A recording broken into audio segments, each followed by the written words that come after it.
Ito na nga ba ang tunay na boses ni Jesus?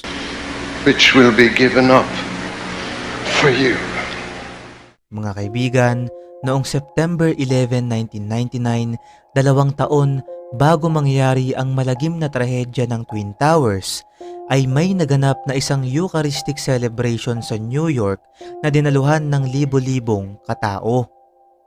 Itong araw din na to, ginanap ang World Marian Peace Regatta kung saan nagkaroon ng prosesyon sa East River, New York habang may bitbit na 33 rebulto ng imahe ni Maria.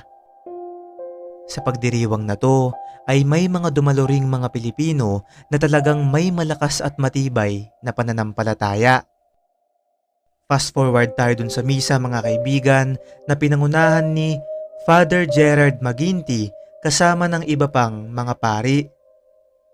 Sa original footage na to na kuha mismo dun sa nangyaring misa, makikita na nandun na sila sa parte ng misa na kung tawagin ay consecration.